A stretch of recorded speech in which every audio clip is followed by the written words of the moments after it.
Hello, I'm Scott Manley Hadley. This is Triumph of the Now TV, TOTN TV. This episode is a special where we'll be speaking to Faruk Sehic. This is going to be quite a heavy-going episode, as Faruk was a soldier in the Civil War in the Balkans in the 90s, and a lot of what he speaks about here is in relation to that. It does get quite intense. Obviously, it's not commonplace for most of us to get to speak to someone who's had those kind of experiences. So I hope you find this episode interesting, though, yeah, it's not necessarily going to be an easy watch. Why do you think now, sort of 20 years on, this is becoming a big source of literature? My personal opinion is that we are not popular anymore. I said that, and of course, a little bit ironic. Maybe it's good for the country. When your country is not on the headlines. Yeah. So it can be that this life in your country became normal, civil life. But in Bosnia, it's still we are not in the. Our society is not still normal. Yeah. Like in England or Germany. So it was the one like some kind of tide or wave, one big wave after the war when Bosnia was popular, like Syria now. Yeah. It's that kind of popularity. So we are not. I don't think so. That maybe in England. I don't know. I'm always ask myself why people want to read the book about war. But my book that Quiet Falls Luna, it is not only about war. You read the book, so war is the scene behind the actors, like in the theater. So it's background, yes, it's background noise and background pictures for me, of course. But so I'm very satisfied because of new readers. I think that main goal of translation is to have more and more readers, new readers in new countries. It's new perception. I can't see my book like you can. But you have situation in Germany. They are not interested anymore in the war literature. Yeah.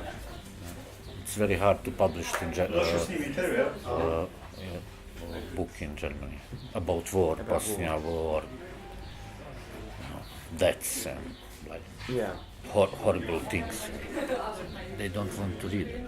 They asked me for my book, and I sent the book, and that female editor, wrote to me in email.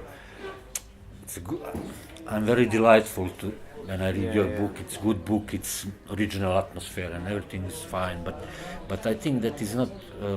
That it can be interesting for the German audience.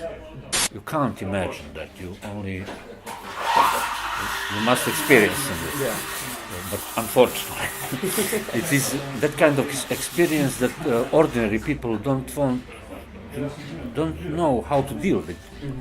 What can they do with that experience? Yeah. So I know.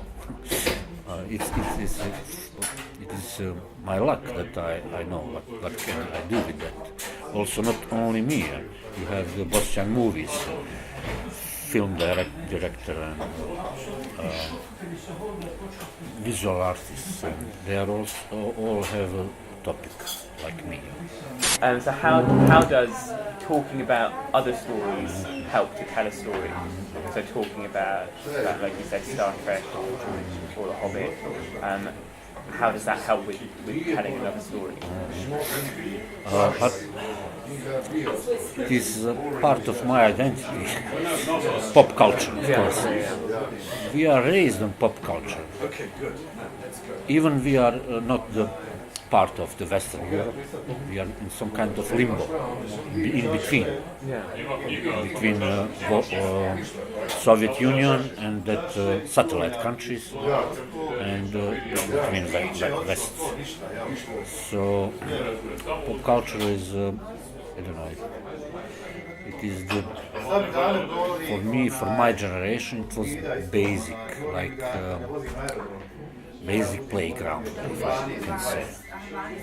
So I very often I like to put that pop culture reference. Even I know that the younger readers, they will not understand it. But you have Google, of course. If you are good, if you are if you are real reader, very good reader, you will find the sources. But so it is like some kind of paying respect to my idols, or like David Bowie. Do you think everyone who experiences war is affected in the same way, or is it very individual? It is depends from the person to person. It's individual. It's different, and because our war in Bosnia, my experience from the West Bosnia, it's not the same like experience one person from Sarajevo during the war. It's a different war because they are fighting in the city, I am fighting in the forests, in the different kind of battle line. Or I fight with two enemies in Sarajevo, they have only one enemy. They have Serbs, Bosnian Serbs, but in my countryside we have Bosnian Serbs and we have Bosnian Muslims. We fight against each other because one of the parts, maybe it's too complex for English reader. Like some kind of outlaws. We have one part of the Bosnia. They don't want to be Bosnia at all, but they are my people from my nation. So it was very bloody fighting, struggling. So it is different. If you are in Mostar, you have different enemies. Your enemies, they are Croats from Croatia. It is different kind of warfare. Of course, it's different kind in the meaning that we don't have the same nerves. My tree of nerves, well, like if I imagine nerves like some kind of roots and tree, it's different than you. So some event from the war for me can be brutal, but not for you, maybe, or opposite. So it is very personal. Do you think the war that happened here was more complicated than most other wars that happened? No, it is very simple for me. It's very simple. You know, we live in one big country, Yugoslavia, and that country was starting to fall apart. Slovenia, Croatia, and Bosnia, it was like domino, like Lego cubes. So I was 22 and I read that political magazines. I have interest in that, not only in literature. So I know that in my country will be war very soon. So I was young and I was seeking for adventures. When you are in 20s, in the early 20s, you know, everything is boring for you. You can drink, you can have sex, have girlfriends, fall in love, be desperate, or fight with another guy. You are full of energy.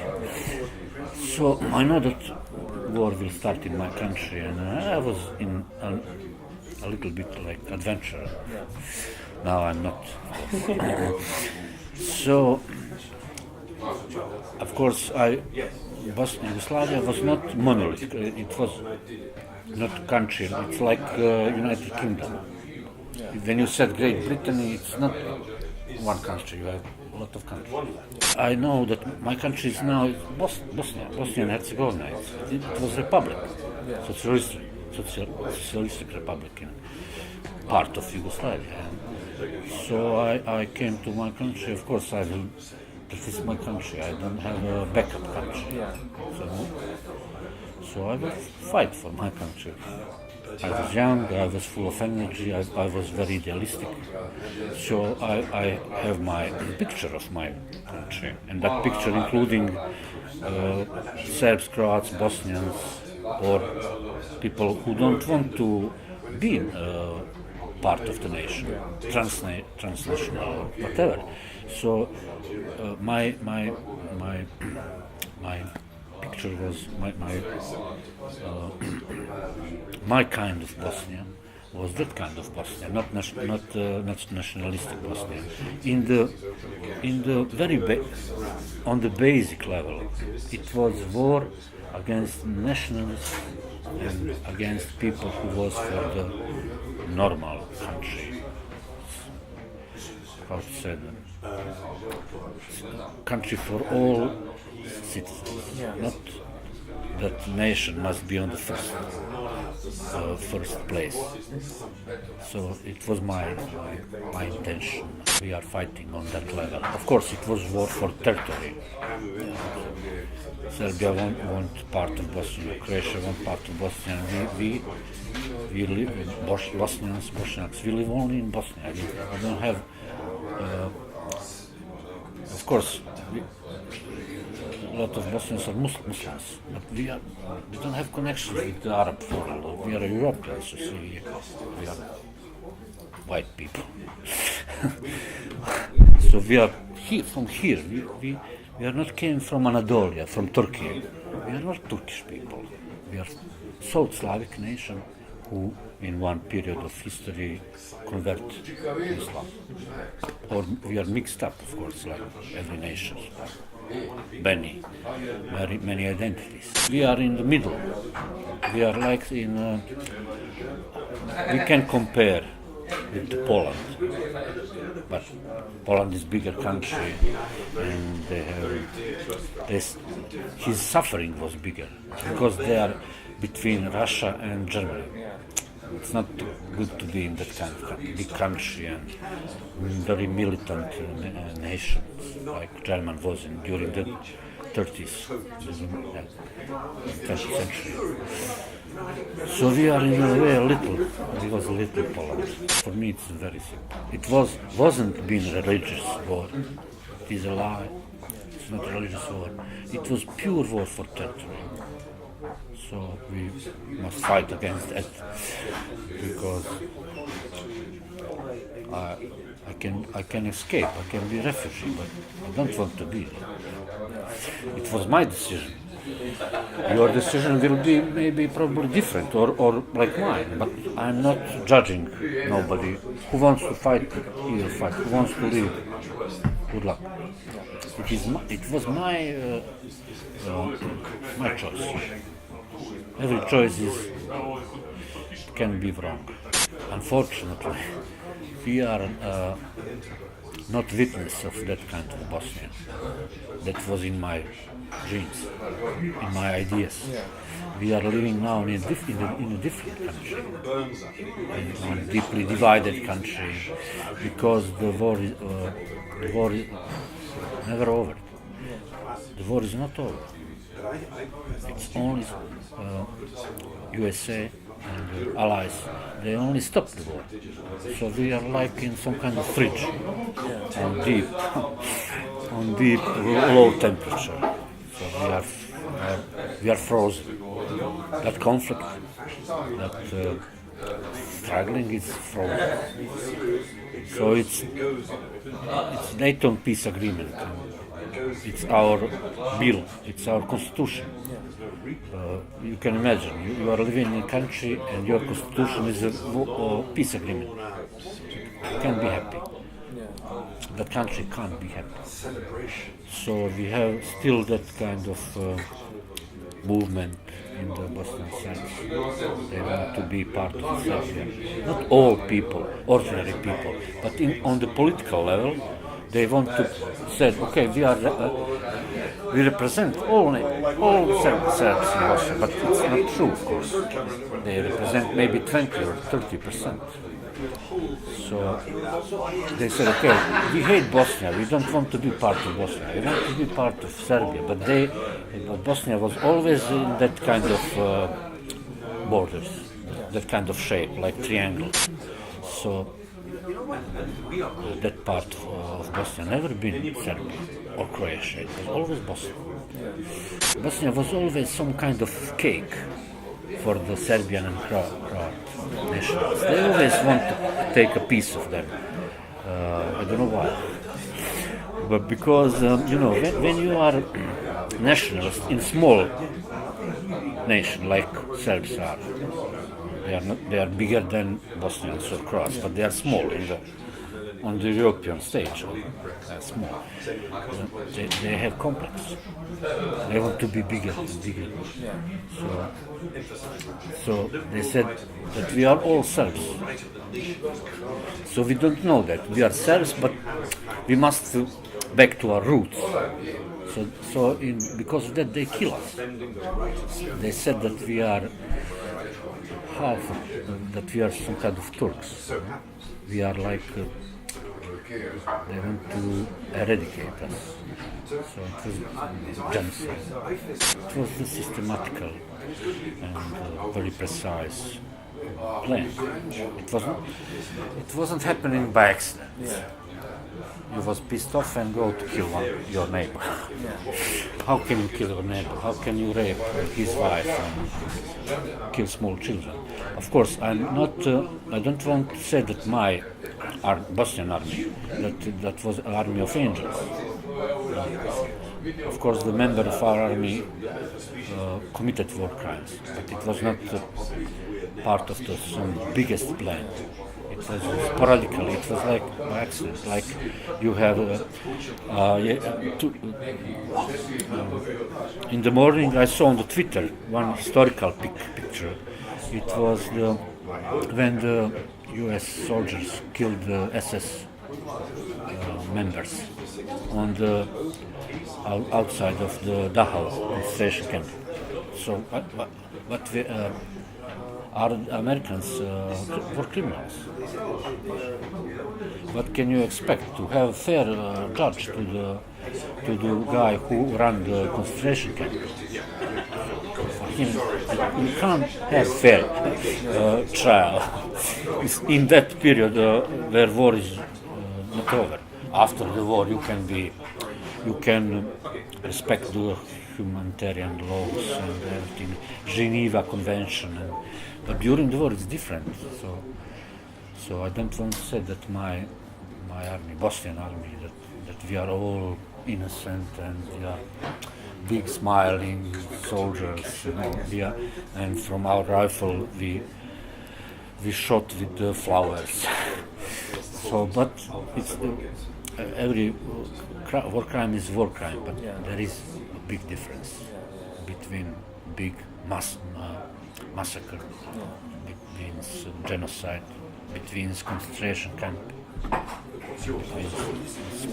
Something different. I was reminded of what I was reading. I was writing a speech in Shakespeare where he talks about the 7 ages of man, and one of those is soldier. Do you think every man should be a soldier, or not at all? No, I don't think so. Now you remembered me on one sentence by Charles Baudelaire. He said that holy person are priest, poet and soldier. So my character, he is poet and she is soldier. I never put that line in my, but that Baudelaire's line in my book. But I think about it. I said, okay, I am poet, I'm soldier. I was soldier and I'm poet. So in a way, I am from the sentence by Charles Baudelaire. So I don't think that every person must have military experience. It is a waste of time if you have military service. Like nowadays in Sweden, they want to have. They of course they don't have the military service. They quit with the military service. But now, because of fear from Russia, they want to.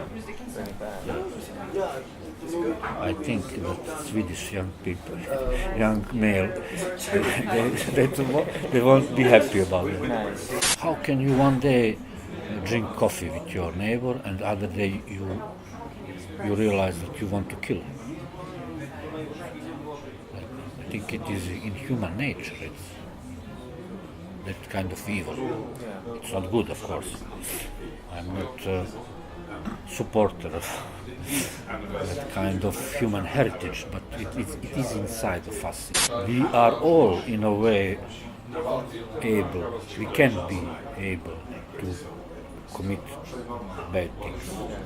Maybe not kill another person, but torture. Because we are animals. What do you think is that keeps us from doing that? Why isn't there more violence in the world? I don't know. We are the witness of everything what is happening now in the world. It's not so. Everything is so pessimistic. We are not living in so happy world.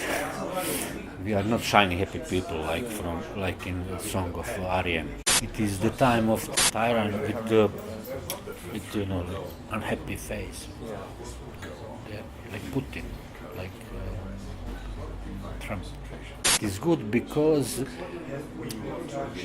we can see who is on one side, who is on the other side of the evil power, of the dark side of the force in the Star Wars. So I'm always supporter of that left side of the forces or bright side. I'm that kind of Jedi. Before the Trump, you have a lot of movies with zombies, with that kind of genre, post-apocalyptic movies, literature. We have already have that. You have that preppers. They are funny preppers. So for me, it's very interesting in the literary way. That kind of surviving, because nowadays I am fully aware that I was in one little apocalypse during the my war, and it is apocalypses, but on a small level. So I don't. Maybe it won't happen on the global level, but we are already in that kind of strange kind of wars. When you don't have, when you have a millions militia, like in Syria, you have Russia, everybody is in Syria. The novel often refers to the world before humanity. Do you think it's quite easy to idealize a non-human world where there's nature reigns? It have precise purpose in the book. I was in Parliament. Oh, so you are a politician. Disturbing in a way. It is with aim. So nature in my book it is opposite.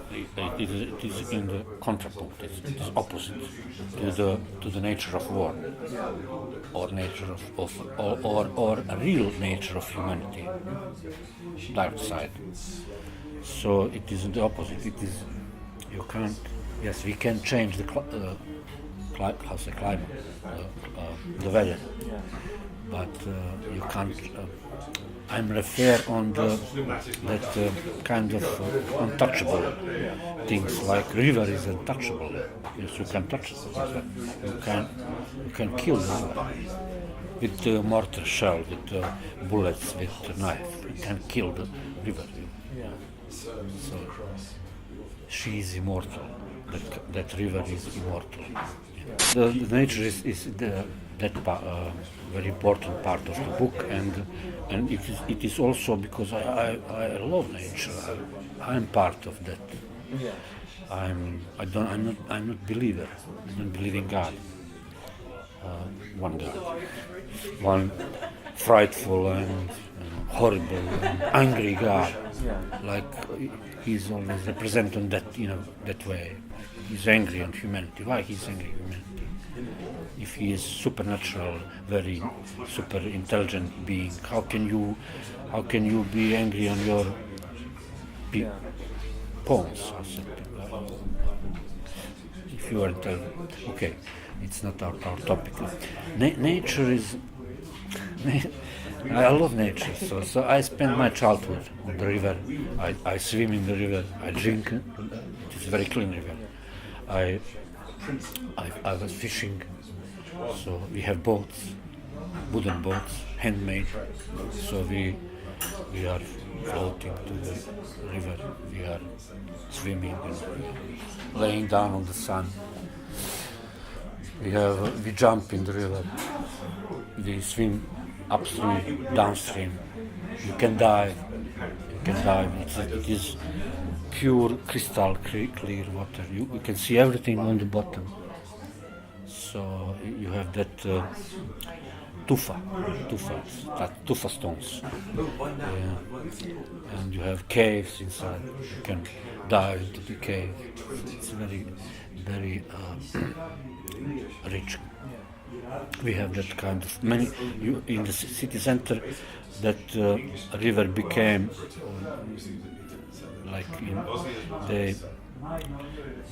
she transferred into many of streams.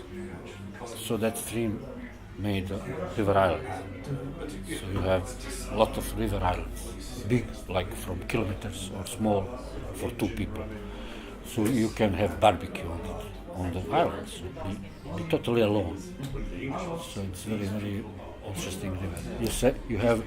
We have one island, river island, and inside of that island you have a lake. All around it's water, running water, of course. So it's very strange with a lot of fishes, birds, insects, and